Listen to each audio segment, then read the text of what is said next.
ಇವತ್ತಿನ ಈ ಕಾರ್ಯಕ್ರಮಕ್ಕೆ ನನಗೆ ನಾಳೆ ಬೆಳಗಿನ ಕಾರ್ಯಕ್ರಮಕ್ಕೆ ಪೂಜ್ಯ ಶ್ರೀಗಳವರು ಬರಲೇಬೇಕು ಅಂತ ಸೂಚನೆಯನ್ನು ಕೊಟ್ಟರು. ಭಾರತ ಸರ್ಕಾರ ಪಾರ್ಲಿಮೆಂಟ್ ನಡೀತಾ ಇರೋದ್ರಿಂದ ಸ್ವಾಮೀಜಿ ನಾನು ಸಾಧ್ಯವಾದರೆ 8ನೇ ತಾರೀಕು ಬಂದು ಹೋಗ್ತೀನಿ ಅಂತ ಹೇಳಿದ್ದೆ. ಮೊನ್ನೆ ರಾತ್ರಿ ದೆಹಲಿಯಿಂದ ಹುಬ್ಬಳ್ಳಿಗೆ ಬಂದು ಅಲ್ಲಿಂದ ಬೆಳಗಾವಿಯಿಂದ ದಾಂಡೇಲಿಯಲ್ಲಿ ಸುಮಾರು ವರ್ಷದ ನೆನೆಗುದಿಗೆ ಬಿದ್ದಂತ ನಮ್ಮ ರೈಲ್ವೆ ಇಲಾಖೆಯ ಕೆಲವು ಟ್ರೈನ್ಗಳನ್ನ ಲೋಕಾರ್ಪಣೆ ಮಾಡುವುದರ ಮುಖೇನ ಸ್ವಾಮೀಜಿಯವರಿಗೆ ದೂರವಾಣಿ ಮಾಡಿ ನಾನು ಬೆಳಿಗ್ಗೆ ಬೆಳಗಾವಿಯಿಂದ ದೆಹಲಿಗೆ ಹೋಗ್ತಾ ಇದ್ದೀನಿ, ಬರಕ್ಕಾಗೋದಿಲ್ಲ ಅಂದಾಗ ಸ್ವಾಮೀಜಿಯವರು ಸೂಚನೆಯನ್ನು ಕೊಟ್ಟರು. ಇಲ್ಲಪ್ಪ ನನಗೆ ಗೊತ್ತಿಲ್ಲ, ನೀನು ಇವತ್ತು ಬಂದು ಹೋಗ್ಬೇಕು, ಮಠಕ್ಕೆ ಒಂದು 5 ನಿಮಿಷ ಬಂದು ಹೋಗು ಅಂದ್ರು. ಶ್ರೀಗಳವರ ದೂರದೃಷ್ಟಿಯ ಚಿಂತನೆ, ಶ್ರೀಗಳವರು ಈ ಮಠಕ್ಕೆ ಪೀಠಾಧ್ಯಕ್ಷರಾದ ಮೇಲೆ ಕೇವಲ ವಾಲ್ಮೀಕಿ ಸಮಾಜಕ್ಕೆ ಅಲ್ಲ, ಎಲ್ಲ ಸಮಾಜದವರಿಗೂ ಕೂಡ ಸಮಾನತೆಯನ್ನು ಕೊಡೋದ್ರ ಮುಖೇನ ಬಡವರನ್ನ ಕಡುಬಡವರನ್ನ ಮುಖ್ಯವಾಹಿನಿಗೆ ತರ್ತಕ್ಕಂಥ ಕೆಲಸವನ್ನು ಮಾಡ್ತಾ ಇದ್ದರಿಂದ ಅದನ್ನು ಮನಸ್ಸಲ್ಲಿ ಇಟ್ಕೊಂಡು ಇವತ್ತು ನಾನು ಗುರುಗಳ ಆಶೀರ್ವಾದಕ್ಕೆ ಬಂದಿದ್ದೇನೆ. ಬಂಧುಗಳೇ, ಬುಡಕಟ್ಟು ಮಹಿಳೆಯರ ಸಬಲೀಕರಣ ಒಳ್ಳೆಯ ವಿಚಾರವನ್ನ ನನ್ನ ಸಹೋದರಿ ಶಾಂತಳ ರಾಜಣ್ಣ ನಮ್ಮ ಸಾಹೇಬರ ಶ್ರೀಮತಿಯವರು ತಗೊಂಡಿದ್ದಾರೆ. ಇದು ಭಾರಿ ಉತ್ತಮವಾದ ಒಂದು ವ್ಯವಸ್ಥೆ. ಜಾಗೃತಿಯನ್ನ ತರ್ತಕ್ಕಂಥದ್ದಿಗೆ ಜಿಲ್ಲಾಧಿಕಾರಿಗಳು, ಹಾಸನ ಜಿಲ್ಲಾಧಿಕಾರಿ ನನ್ನ ಕಿರಿಯ ಸಹೋದರಿ ಲತಾ ಕುಮಾರಿ ಅಮ್ಮ ಮಾತಾಡ್ತಾ ಇತ್ತು. ಒಬ್ಬ ಅಧಿಕಾರಿ ಆದಂತವರು ಯಾವ ರೀತಿ ಸಂಸ್ಕಾರ ಇದೆ ಅನ್ನೋದಕ್ಕೆ ಸ್ವಾಮೀಜಿ ನಾನು ಆ ಹೆಣ್ಮಗಳು ನೋಡಿದ್ರು ಕೂಡ ನೋಡ್ದಂಗೆ ವಾಪಸ್ ಬಂದೆ ಸ್ವಾಮಿ. ನನಗೆ ನನ್ನ ನಾಗರತ್ನ ನನಗೆ ಮನೆ ನಮ್ಮ ಮಕ್ಕಳಿದ್ದಂಗೆ, ನಮ್ಮ ಮನೇಲಿ ಒಬ್ಳು ಆಕೆ ನಾವೆಲ್ಲ ತರದಲ್ಲೂ ಕೂಡ ನೋಡ್ತೀವಿ. ಈ ಲತಾ ಕುಮಾರಿನು ತಮ್ಮವ್ರೆ ನಮ್ಮಲ್ಲೇ ಬೆಳೆದು ವಿಜಯನಗರದಲ್ಲಿ ಬೆಂಗಳೂರಿನಲ್ಲಿ ತುಂಬಾ ತೊಂದರೆ ಇದ್ದಾಗ ನೀರಿಗೆ ಮತ್ತೊಂದಕ್ಕೆ ನಾನು ಬೆಳಗಿನ ಜಾವ 2 ಗಂಟೆ 3 ಗಂಟೆ 4 ಗಂಟೆಗೆ ಅವ್ರ ಮನೆಗೆ ಹೋಗ್ತೇನೆ. ಆ ವಾತ್ಸಲ್ಯ ಪ್ರೀತಿ ಅವ್ರ ತಂದೆ ತಾಯಿ ಜೊತೆ ನನಗಿದ್ದಂತ ಒಡನಾಟ. ನಾನು ಮಂತ್ರಿಯಾಗಿ ಹಾಸನ ಜಿಲ್ಲೆಗೆ ಹೋದೆ. ಹಾಸನ ಜಿಲ್ಲೆಗೆ ಹೋದಾಗ ಸಂಸ್ಕಾರ ಅನ್ನೋದು ಹೇಗಿದೆ ಎಲ್ಲ ವರ್ಗದಲ್ಲೂ ಕೂಡ ಇದೆ ಅನ್ನೋದಕ್ಕೆ ಒಂದು ಸಣ್ಣ ಉದಾಹರಣೆ ಅಷ್ಟೇ, ಬಾಕಿ ಮಾತಾಡೋಲ್ಲ. ನಾನು ಅವಾಯ್ಡ್ ಮಾಡಿದೆ.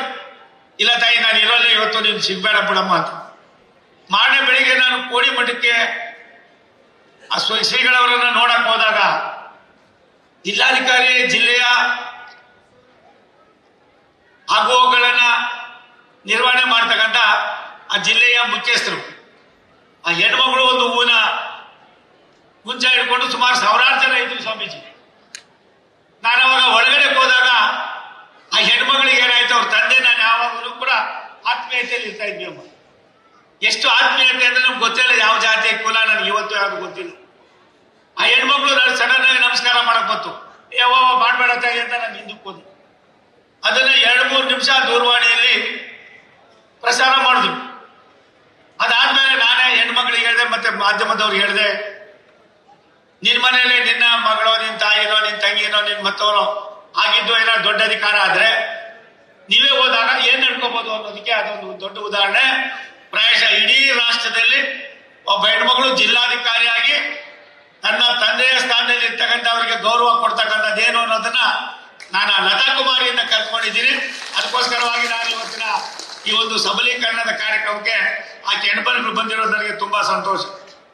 ಮತ್ತೊಂದು ವಿಚಾರ, ನಮ್ಮ ನಾಗಲಕ್ಷ್ಮಿ ಚೌಧರಿ ಅವರು, ಅವ್ರ ತಂದೆ ನಾವಿಬ್ರು ಜೊತೆಯಲ್ಲಿ ಕಾರ್ಪೊರೇಟರ್ ಆದವು, ಜೊತೆಯಲ್ಲಿ ಬೆಳೆದವರು. ರಾಜಕಾರಣ ಎಲ್ಲೋ ಒಂದ್ ಕಡೆ ಅದು ಇರ್ತದೆ, ಆದ್ರೆ ಆತ್ಮೀಯತೆ ಪ್ರೀತಿ ವಿಶ್ವಾಸ ಇದು ಭಗವಂತನ ಇಚ್ಛೆ.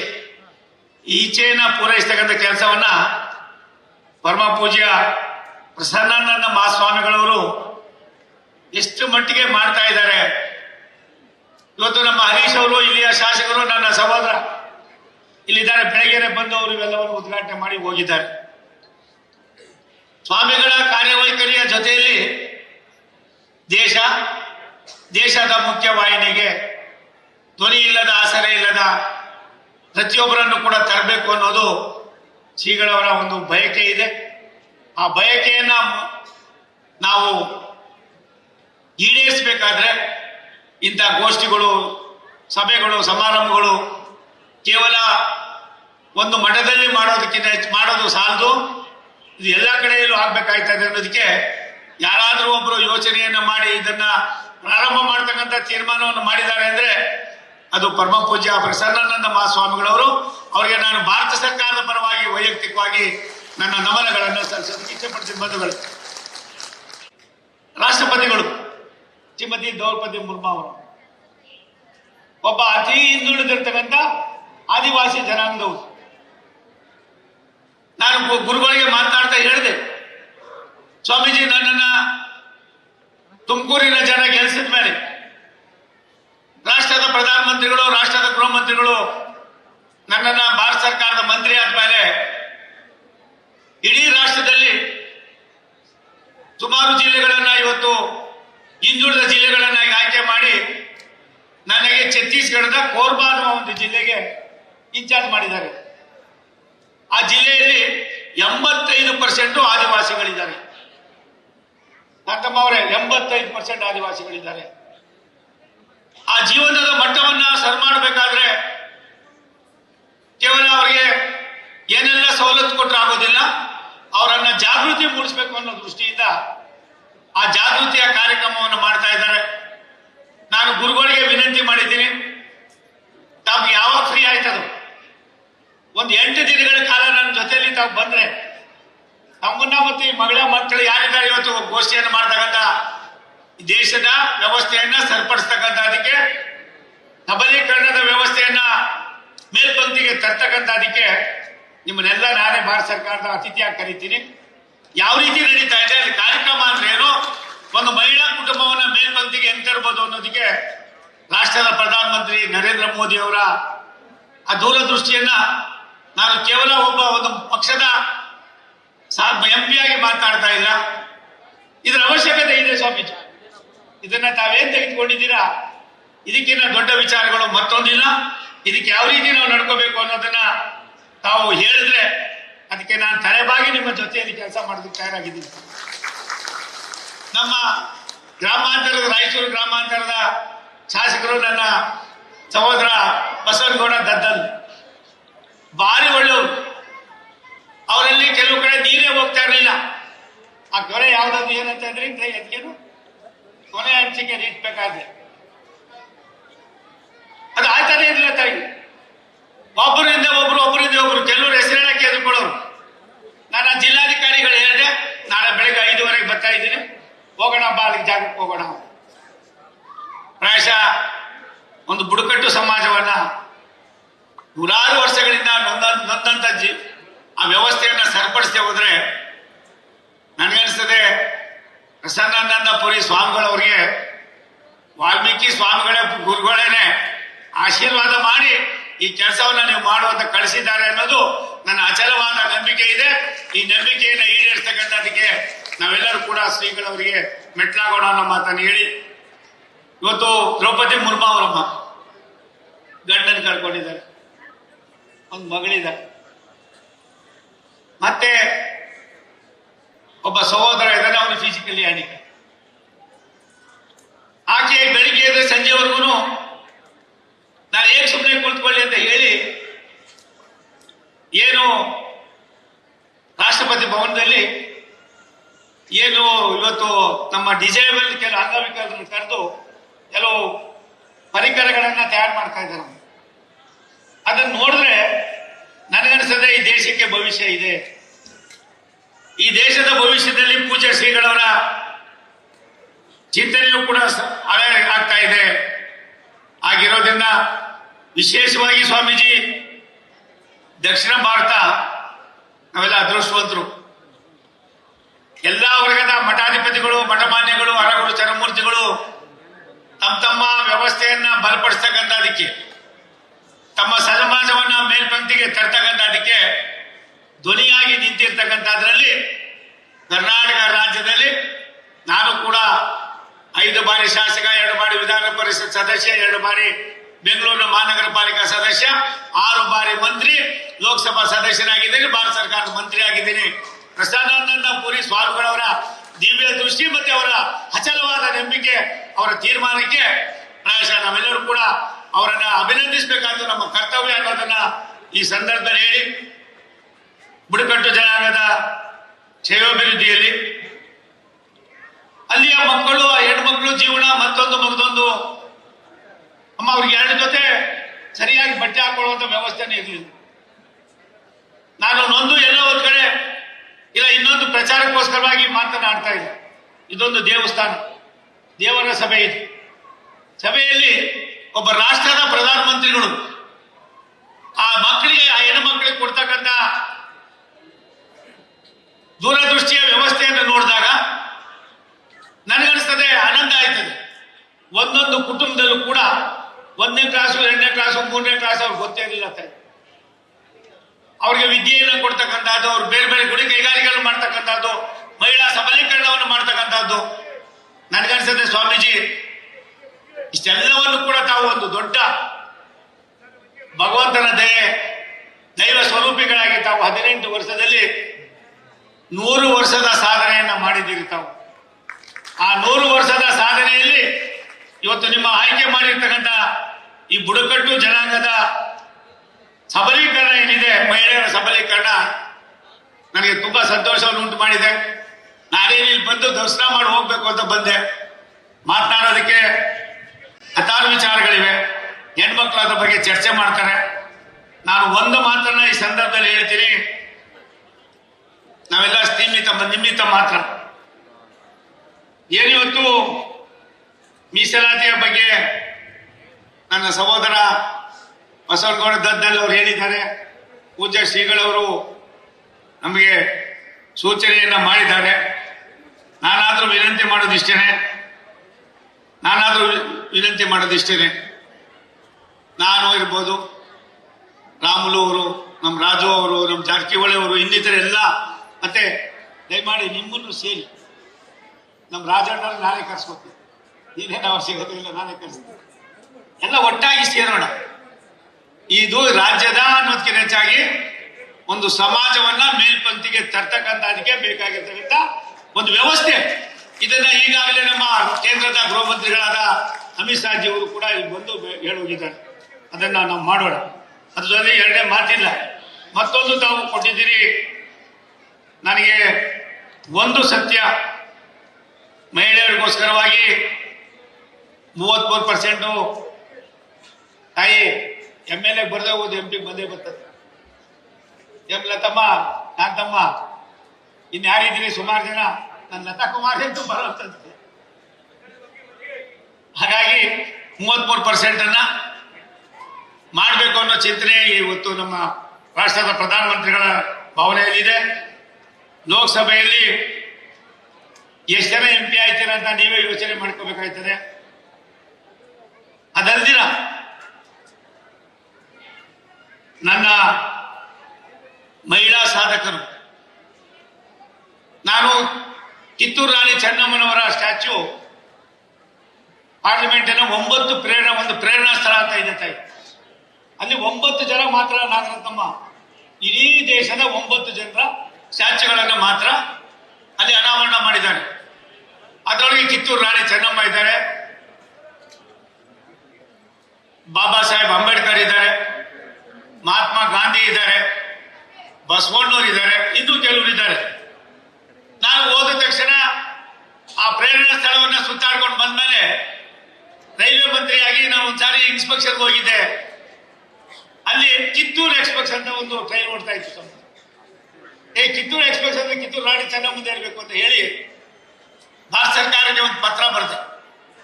ಕಿತ್ತೂರು ರಾಣಿ 200ನೇ ಜಯಂತ್ಯೋತ್ಸವ ಆಗ್ತಾ ಇದೆ, ಅವರು ಸಂಭ್ರಮ ಮಾಡಿ ಗೆದ್ದಂತ ದಿನ, ಅದನ್ನ ಯಾಕೆ ಮಾಡಬಾರ್ದು ಅಂತ ಕರೆದ್ರೆ ಭಾರತ ಸರ್ಕಾರ, ರಾಷ್ಟ್ರದ ಪ್ರಧಾನಮಂತ್ರಿಗಳು 2 ನಿಮಿಷಕ್ಕೆ ಆದೇಶವನ್ನು ಮಾಡಿ ಅದು ಇವತ್ತು ಭಾರತ ಸರ್ಕಾರದಲ್ಲಿ ಕಿತ್ತೂರು ರಾಣಿ ಚೆನ್ನಮ್ಮನವರ ಕಾರ್ಯಕ್ರಮ ಹುಟ್ಟು ದಿನವನ್ನು ಆಚರಣೆ ಮಾಡ್ತಾ ಇದ್ದೀವಿ. ನನಗೆ ಮಹರ್ಷಿ ವಾಲ್ಮೀಕಿ ಅವರು, ಈ ಪುಣ್ಯಾತ್ಮರು ಏನಾದ್ರು ಇಲ್ಲ ಅಂದ್ರೆ ಈ ದೇಶಕ್ಕೆ ಸಂಸ್ಕಾರ ಎಲ್ಲಿ ಬರ್ತಾ ಇತ್ತು ಸ್ವಾಮೀಜಿ? ನಾವೆಲ್ಲಿರ್ತಾ ಇದ್ವಿ? ಯಾರು ಗೊತ್ತು ರಾಮಾಯಣ ಮತ್ತೊಂದು ಮಗದೊಂದು, ಮಹಾಭಾರತ ಯಾರು ಗೊತ್ತು?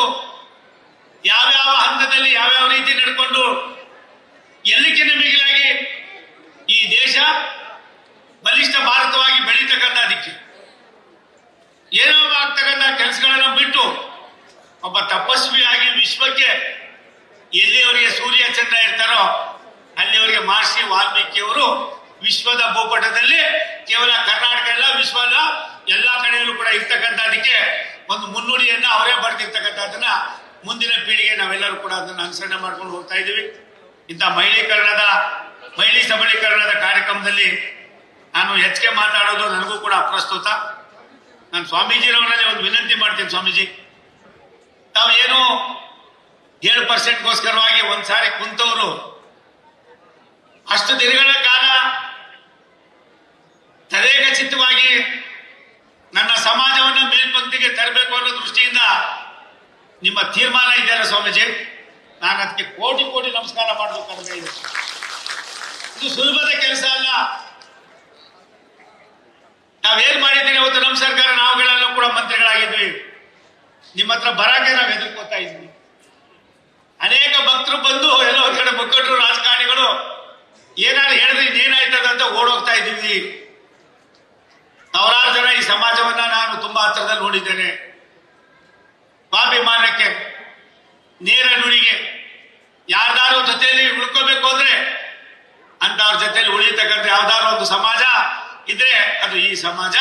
ಈ ಸಮಾಜ ಪ್ರಾಯಶಃ ವಾಲ್ಮೀಕಿ ಮಾಸ್ವಾಮಿಗಳವರು ಅವರ ತಪಸ್ಸಿನ ಫಲವೋ ಏನೋ ಗೊತ್ತಿಲ್ಲ. ಉಜ್ಜಯಿನಿಯಲ್ಲಿ ಅದೇನೋ ಜಾತ್ರೆ ಮಾಡ್ತಾರೆ ಸರ್. ಬಸಣ್ಣ, ಏನ್ ಜಾತ್ರೆ ಅದು ಉಜ್ಜಯಿನಿಯಲ್ಲಿ ನಡೀತದೆ? ನಮ್ಮ ಇದ್ರು ಉಜ್ಜಯಿನಿ ಮಾಡ್ತೇನೆ, ಎಣ್ಣೆ ಆರಾಧನೆ ಮಾಡ್ತಾರೆ, ಎಣ್ಣೆ ಮಾಚನ. ನಾನು ಹೋದ ವರ್ಷ ಹೋಗಿದ್ದೆ ಸ್ವಾಮೀಜಿ.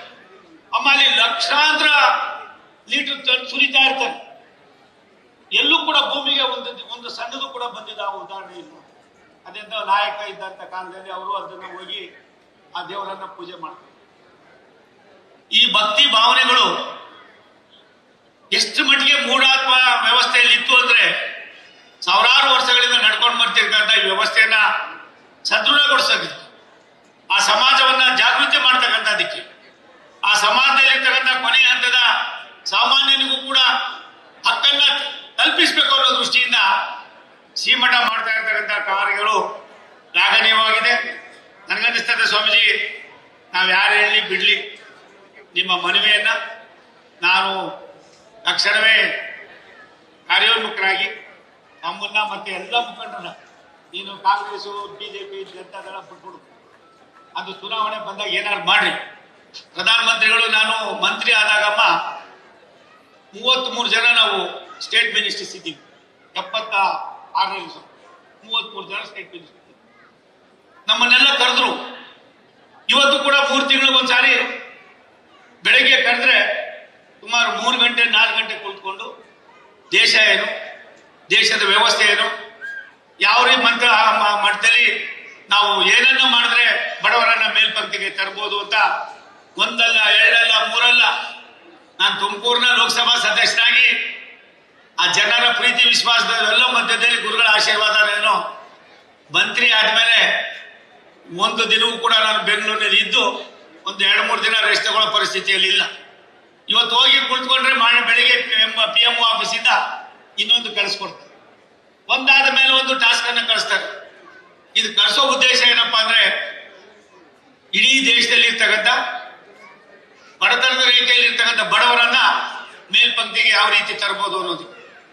ನಾನು ಅರುಣಾಚಲ ಪ್ರದೇಶಕ್ಕೆ ಹೋಗಿದ್ದೆ ಸ್ವಾಮೀಜಿ. ಸುಮಾರು 3300 ಆ ಜಿಲ್ಲೆಯಲ್ಲಿ ಮೇಷ್ಟ್ರುಗಳು ಇರ್ಬೇಕಾಗಿತ್ತಮ್ಮ. ನಾನು ಕೇಳಿದೆ, ಕಿತ್ತೆ आपका ಟೀಚರ್ಸ್ ಅಂತ. ಅವ್ನು DDP ಹೇಳ್ದ 1200 है। बाद में क्या हो गया ಅಂತಂದ್ರೆ नहीं सब कौन भी नहीं आ रहा है।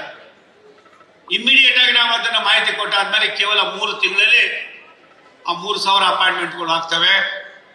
ಲೋಕಲ್ ನಲ್ಲಿ ಇರ್ತಕ್ಕಂಥವ್ರಿಗೆ ವ್ಯವಸ್ಥೆ ಮಾಡ್ತಾರೆ. ಬುಡಕಟ್ಟು ಸಮಾಜ ಮೇಲ್ಪಂಕ್ತಿಗೆ ತರ್ತಕ್ಕಂಥದ್ದು ಇಚ್ಛಾಶಕ್ತಿಯ ಕೊರತೆಯಿಂದ ಎಲ್ಲೋ ಒಂದ್ ಕಡೆ ನೆನೆಗುದಿಗೆ ಬಿದ್ದಿತ್ತು ಸ್ವಾಮೀಜಿ. ಇಂಥ ಒಳ್ಳೆ ಕೆಲಸವನ್ನ ತಾವು ಕೈಗೆತ್ಕೊಂಡು ಒಳ್ಳೆಯವ್ರ ಕೈಲಿ ಅದರ ನೇತೃತ್ವವನ್ನು ವಹಿಸಿಕೊಟ್ಟಿದ್ದೀರಿ. ಒಳ್ಳೇದಾಗಲಿ. ದೇಶದ ವ್ಯವಸ್ಥೆಯಲ್ಲಿ ನಾವೆಲ್ಲರೂ ಕೂಡ ಒಟ್ಟಾಗಿ ಮುಂದಿನ ಯುವ ಜನಾಂಗಕ್ಕೆ ಪೀಳಿಗೆಗೆ ನಮ್ಮದೇ ಆದಂಥ ಕೊಡುಗೆಯನ್ನು ಕೊಡಬೇಕಾದ ಅವಶ್ಯಕತೆ ಇದೆ. ಪೂಜ್ಯ ಶ್ರೀಗಳವರು ನಿಜ ಹಿಂದೆ ಮೆಡಿಕಲ್ ಕಾಲೇಜ್ಗೆ ಹೋಗೋರು ಒದ್ದಾಡ್ತಾ ಇದ್ರಮ್ಮ. ಅಮ್ಮ ಇವಾಗ ಎಷ್ಟೊಂದು ಈಸಿಯಾಗಿ ಮೆಡಿಕಲ್ ಸೀಟ್ ಸಿಗ್ತಾ ಇದೆ. 10,000 ಸೀಟ್ಗಳು ಜಾಸ್ತಿ ಯಾರಿಗಾಯ್ತಾ ಇದೆ? ಒಬ್ಬ ಪರಿಶಿಷ್ಟ ಜಾತಿ ಪರಿಶಿಷ್ಟ ಪಂಗಡದ ನನ್ನ ಸಹೋದರಿ ಇಲ್ಲ ನನ್ನ ಸಹೋದರ ಎಕ್ಸಾಮಿನೇಷನ್ ಪಾಸ್ ಆದ್ರೆ ಪ್ರಾಯಶಃ ಅವ್ರಿಗೆ 500 ರೂಪಾಯಿನಲ್ಲಿ ಫೀಸ್ನಲ್ಲಿ ಇವತ್ತು ಅಡ್ಮಿಷನ್ ಆಗ್ತದೆ. ಎಲ್ಲ ದೊಡ್ಡದಲ್ವಾ? ಇದು ಯಾವತ್ತು 50 ವರ್ಷದಿಂದನೇ ಆಗಿದ್ದಿದ್ರೆ ಈ ದೇಶ ಎಷ್ಟು ಮಟ್ಟಿಗೆ ಮುಂದಕ್ಕೆ ಹೋಗ್ತಾ ಇತ್ತು? ಈ ಚಿಂತನೆಯಲ್ಲಿ ನಾವೆಲ್ಲರೂ ಕೂಡ ಮುಂದೆ ಏನಾಗಬೇಕಾಗಿದೆ ಅದನ್ನು ಮಾಡ್ತಕ್ಕಂಥದಕ್ಕೆ ನಾವು ಪ್ರಯತ್ನವನ್ನು ಮಾಡೋಣ.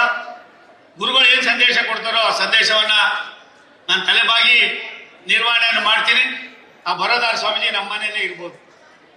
ನಮ್ಮ ಮನೆ ದೊಡ್ಡದಾಗಿದೆ, ಭಾರಿ ದೊಡ್ಡ ಮನೆ. ತುಮಕೂರು ಜನ ಎಷ್ಟು ದೊಡ್ಡ ಮನಸ್ಸು ಅಂದ್ರೆ 3 ಎಕರೆ ಇದೆ ಸ್ವಾಮೀಜಿ. ಸುಮಾರು 100 ಜನ ಅಲ್ಲಿ ಇರ್ಬೋದು. ಹಾಗಾಗಿ ಅದಕ್ಕೆ ಏನೇನು ಬೇಕು ಎಲ್ಲ ಮಾಡೋಣ ಸ್ವಾಮೀಜಿ. ಒಂದು ಸತ್ಯ, ಭಗವಂತ ಇದ್ದಾನೆ ಅಂದ್ರೆ ನಾವು ಇದು ನಂಬಿಕೆಯ ಮೇಲೆ ನಡೀತಕ್ಕಂಥದ್ದು. ನಾವ್ಯಾರು ಭಗವಂತನ ನೋಡಕ್ ಆಗೋದಿಲ್ಲ. ಹಿಂದೆ ಇದ್ದಂತ ಪುಣ್ಯಾತ್ಮರು ಶ್ರೀಮಠಕ್ಕೆ ಯಾವ್ಯಾವ ರೀತಿ ಫೌಂಡೇಶನ್ ಹಾಕಿದ್ರು ಅವರೆಲ್ಲರ ಆಶೀರ್ವಾದದ ಫಲದಿಂದ ಪ್ರಸನ್ನಾನಂದ ಮಹಾಸ್ವಾಮಿಗಳವರು ಮುಟ್ಟಿದ್ದೆಲ್ಲವೂ ಕೂಡ ಚಿನ್ನ ಆಗ್ತಾ ಇದೆ, ಬಂಗಾರ ಆಗ್ತಾ ಇದೆ, ವಜ್ರ ಆಗ್ತಾ ಇದೆ. ಇಡೀ ವ್ಯವಸ್ಥೆಯನ್ನು ಎಲ್ಲ ಒಂದ್ ಕಡೆ ಬಲಪಡಿಸ್ತಕ್ಕಂಥ ಕೆಲಸವನ್ನ ಮಾಡ್ತಾ ಇದ್ದಾರೆ. ಅವ್ರ ಜೊತೆಯಲ್ಲಿ ನಾವು ಕೂಡ ಒಟ್ಟಾಗಿ ಕೆಲಸವನ್ನು ಮಾಡೋಣ ಅನ್ನೋ ಮಾತನ್ನು ಹೇಳಿ ಈ 2 ದಿನಗಳ ಈ ಭವ್ಯ ಜಾತ್ರಾ ಮಹೋತ್ಸವ ಹೇಳ್ತಾ ಇದ್ದು ನಮ್ಮ ಅಧ್ಯಕ್ಷರು ಗದ್ದಲ್ ಸಾಹೇಬರು, ಅಣ್ಣ ನಾಳೆಯಲ್ಲಿ ಲಕ್ಷಾಂತರ ಜನ ಇರ್ತಾರೆ ಅಂತ. ಯಾರು ಇಲ್ಲಿ ಬರ್ತಾರೆ ಗುರುವಿನ ಗುಲಾಮನಾಗುವ ತನಕ ದೊರೆಯ ದಯ ಮುಕ್ತಿ ಅಂತ ದಾಸರ ವಾಣಿ ಏನಿದೆ, ಆ ವಾಣಿಯ ವ್ಯವಸ್ಥೆಯಲ್ಲಿ ದಕ್ಷಿಣ ಭಾರತದ ಸ್ವಾಭಿಮಾನದ ವ್ಯವಸ್ಥೆಯಲ್ಲಿ ಈ ಸಮಾಜವನ್ನ ಈ ಸಮಾಜದಲ್ಲಿರ್ತಕ್ಕಂಥ ಕೆಲವು ನ್ಯೂನತೆಗಳನ್ನು ಸರಿಪಡಿಸಿ ಅವರನ್ನು ಕೂಡ ಮುಖ್ಯವಾಹಿನಿಗೆ ತರುವುದ್ರ ಮುಖೇನ ಸಮಾಜ ಮುಖ್ಯವಾಗಿ ಕೆಲಸ ಮಾಡ್ತಕ್ಕಂಥದಕ್ಕೆ ಹೆಣ್ಣು ಮಕ್ಕಳು ಕೂಡ ಎಲ್ಲ ಒಂದ್ ಕಡೆ ತಮ್ಮ ಕಾಲ ಮೇಲೆ ತಾವು ನಿಂತ್ಕೊಳ್ತಕ್ಕಂಥದಕ್ಕೆ ಸರ್ಕಾರದ ಅನೇಕ ಸವಲತ್ತುಗಳಿದೆ ತಾಯಿ. ನಾನು ಶಾಂತಮ್ಮ ಅವ್ರಿಗೆ ವಿನಂತಿ ಮಾಡ್ತೀನಿ, ಅಮ್ಮ ನಮ್ಮ ಭಾರತ ಸರ್ಕಾರ ಕೊಟ್ಟಿರ್ತಕ್ಕಂಥ ಕೆಲವು ಉಪಯುಕ್ತವಾದ ಯೋಜನೆಗಳನ್ನ ನಿಮ್ಗೆ ಕಳಿಸ್ಕೊಡ್ತೀವಿ. ಏನು ಮಾಡಬೇಡಿ, ನೀವು ನಿಮ್ ಕೈಲಾಗಿದ್ದನ್ನು ಒಂದಷ್ಟು ಜನ ಕೂರಿಸಿ 10ರಿಂದ 20, 100, 100ರಿಂದ 500, 500ರಿಂದ 1000 ಲಕ್ಷಾಂತರ ಜನ ಆಗ್ತಾರೆ. ನಾನು ಇಲ್ಲಿ ನಾನೇ ನಿಲ್ದಿಕ್ಕೆ ತಂದಿದ್ದೆಲ್ಲಮ್ಮ. ನಿನ್ನೆ ನನಗೆ ದಾವಣಗೆರೆಯಲ್ಲಿ ಬೆಳಗಾವಿಯ ಕಾರ್ಯಕ್ರಮ ಹೋಗಿದೆ ತಾನೆ, ಅದನ್ನ ನಾನು ಇಲ್ಲಿ ಮಾತನಾಡ್ತಕ್ಕಂಥ ಪರಿಸ್ಥಿತಿಯಲ್ಲೂ ನನಗಿಲ್ಲ. ಇದು ಮಠದ ಕಾರ್ಯಕ್ರಮ, ಇಲ್ಲಿ ಭಗವಂತ ಇದ್ದಾನೆ. ಆ ಭಗವಂತನನ್ನ ಯಾವ ರೀತಿ ನಾವು ಗೌರವಿಸ್ತೀವೋ ಅವು ನಮಗೆ ಸಿಗ್ತಕ್ಕಂಥ ಒಂದು ಒಳ್ಳೆಯ ಆಶೀರ್ವಾದ ಆಗ್ತದೆ.